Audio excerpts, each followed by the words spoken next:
Hi friends, welcome to my channel. இன்றைக்கி நம்ம சேனலில் சிக்கன் வச்சு பிரியாணி செய்ய போகிறோம். அதுக்கு நான் வந்து இந்தியா கேட் ரைஸ் தான் எடுத்திருக்கேன். பாஸ்மதி ரைஸ் எடுத்திருக்கேன். 2 உலக்கு எடுத்து அதை வந்து 200 உலக்கில் 2 உலக்கு எடுத்திருக்கேன். அதை வந்து நான் நல்லா கழுவிட்டு நம்ம தண்ணி ஊற்றி ஊற வச்சு வச்சிட போகிறேன். நம்ம செய்ய ஆரம்பிக்கையில் ஊற வச்சாலே போதும் நம்மளுக்கு. அதுக்கப்புறம் ஒரு பெரிய பாத்திரம் எடுத்திருக்கேன்.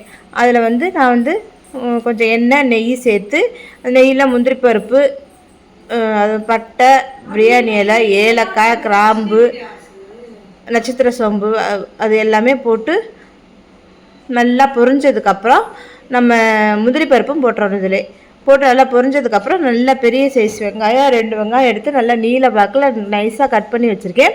அதையும் போட்டு அதில் நல்லா நம்ம வதக்கணும். பிரியாணிக்கு ஸ்பெஷலே வெங்காயம் நல்லா வதங்கினா தான் பிரியாணி சூப்பர் டேஸ்ட்டு நல்லா கொடுக்கும். அதனால் பிரியாணிக்கு வெங்காயத்தை நல்லா மீடியம் ஃப்ளேமில் வச்சு நம்ம நல்லா பொறுமையாக நல்லா பொன்னீர் ஆகிற மாதிரி வதக்கிடணும். ஃப்ளேவருக்காக 2 பச்சை மிளகாய் நான் கீறிட்டு சேர்த்துக்கிறேன். கண்டிப்பாக பச்சை மிளகாய் நம்ம போடணும். நல்லா வதங்கணும். அது நல்லா வதங்கினதுக்கப்புறம் நம்ம இதில் வந்து இது மல்லித்தலை எல்லாம் போடணும். சிக்கன் வந்து லெக் பீஸ் 2, மிச்ச பீஸும் எடுத்து வச்சுருக்கேன். அது 1/2 கிலோ அளவு இருக்கும். 1/2 கிலோ கொஞ்சம் கூட இருக்கும். அதை நல்லா கழுவிட்டு 2-3 தடவை நல்லா சுத்தம் பண்ணி கழுவிட்டு மஞ்சத்தூள் போட்டு கழுவி எடுத்து வச்சுக்கோங்க. எப்போவுமே சிக்கன்லாம் மஞ்சத்தூள் போட்டு கழுவுனா தான் நல்லாயிருக்கும். வெங்காயம் நல்லா வதங்கினதுக்கப்புறம் நான் வந்து புதினா, அதுக்கப்புறம் மல்லித்தலை சேர்த்து நல்லா வதக்கிடுவேன். நல்லா வதங்கினதுக்கப்புறம் தான் நம்ம தக்காளி சேர்க்கணும்.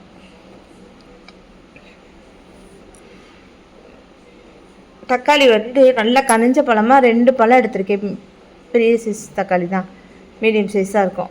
2 தக்காளி எடுத்து நான் கட் பண்ணி இதில் சேர்த்துக்க போகிறேன். நல்லா சேர்த்துட்டு நல்லா வதக்கி விடணும். தக்காளி நல்லா மசிஞ்சு வதங்கி வரணும். இந்த ஸ்டேஜில் நம்ம இஞ்சி பூண்டு பேஸ்ட்டு சேர்த்துக்கலாம்.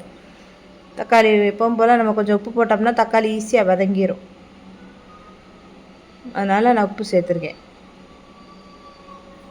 இஞ்சி பூண்டு பேஸ்ட்டு 2 ஸ்பூன் அளவு போட்டிருக்கேன். இஞ்சி பூண்டு பேஸ்ட்டு நம்ம அரைக்கும் போது கொஞ்சம் இஞ்சி கொஞ்சம் கூடுதலாகவும் பூண்டு கொஞ்சம் குறைவாக இருந்தால் பரவாயில்ல.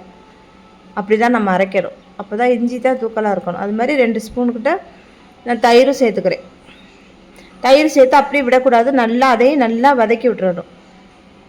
இல்லைன்னா திரியாக ஒரு மாதிரி ஆகிடும். அதனால் அதையும் அப்போவே நல்லா வதக்கிடணும். அந்த எண்ணெயிலே நல்லா இந்த மாதிரி எல்லாம் வதங்கி வந்ததுக்கு அப்புறம்தான் நம்ம மசாலா ஐட்டம் சேர்க்கணும். இதில் வந்து நான் 1 ஸ்பூன் மிளகாத்தூள், 1 ஸ்பூன் மல்லித்தூள் சேர்த்துருக்கேன். மஞ்சத்தூள் எதுவும் நான் சேர்க்கலை.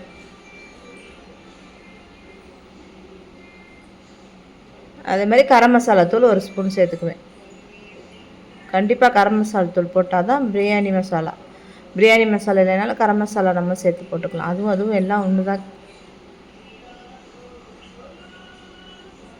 போட்டு நல்லா வதக்கிடணும். நல்லா எண்ணெயிலே அது வதங்கும்போது அதோட கலர் அதுவே கலர் கொடுத்துரும். அதுக்கப்புறம் லெக் பீஸ் ஃபஸ்ட்டு சேர்த்துட்டு அதுக்கப்புறம் நம்ம சிக்கன் பீஸ் எல்லாம் சேர்த்துக்க வேண்டியதுதான்.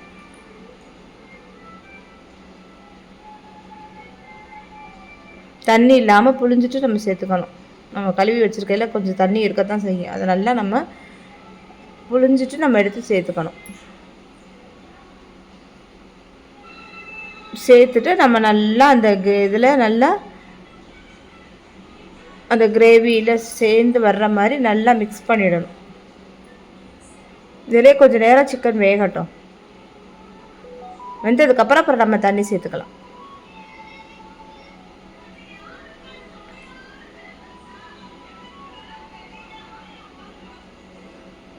நல்லா இப்போ வெந்து வந்துருச்சு. நல்லா கொதிக்குது பாருங்கள். இந்த ஸ்டேஜில் நம்ம வந்து பிரியாணி அரிசி நம்ம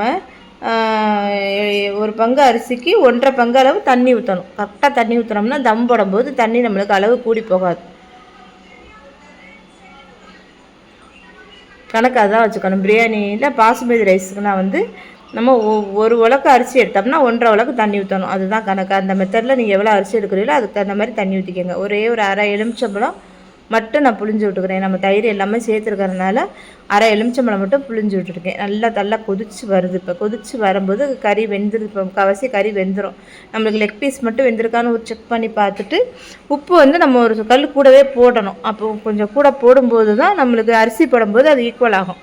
அதனால் உப்பு ஒரு கல் கூடவே போட்டுக்கோங்க. பார்த்துட்டு டேஸ்ட் பார்த்ததுக்கப்புறம் தண்ணி எதுவும் இல்லாமல் நம்ம அரிசி இதில் சேர்த்துக்கணும். சேர்த்துட்டு மெதுவாக உடஞ்சிடாமல் நம்ம கிண்டி விடணும். நான் பிரியாணி ரைஸ் உடஞ்சிரும், அதனால் நம்ம உடையாத அளவுக்கு நம்ம கவனமாக கிண்டி விடணும். அவ்வளோதாங்க. மூடி போட்டு மூடி ஒரு 10 நிமிஷம் வேக விட்டேன். இப்போ தண்ணியெலாம் நல்லா வற்றி வந்துருச்சு. இப்போ அரிசியுமே ஓரளவு வெந்துருச்சு. இப்போ வந்து நம்ம வந்து மேலே மல்லித்தலை கருவேப்பிலை தூவிட்டு, மல்லித்தலையும் புதினாவும்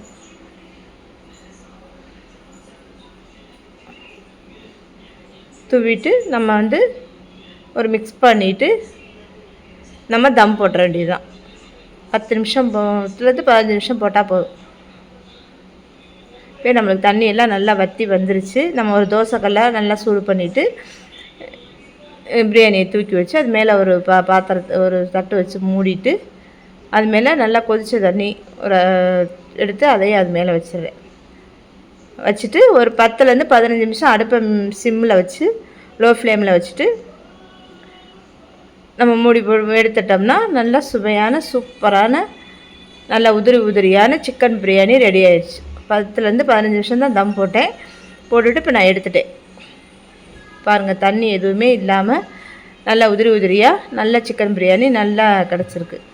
சிக்கனும் நல்லா வெந்து வந்திருக்கு, பார்த்தாலே தெரியும் உங்களுக்கு. அவ்வளோதாங்க, சூப்பரான மெத்தடில் சிக்கன் பிரியாணி நம்ம தயார் பண்ணிட்டோம். இதே மெத்தடில் இதே குவான்டிட்டியில் செஞ்சு பார்த்துட்டு எப்படி இருக்குன்னு எனக்கு மறக்காமல் சொல்லுங்கள். தேங்க்யூ.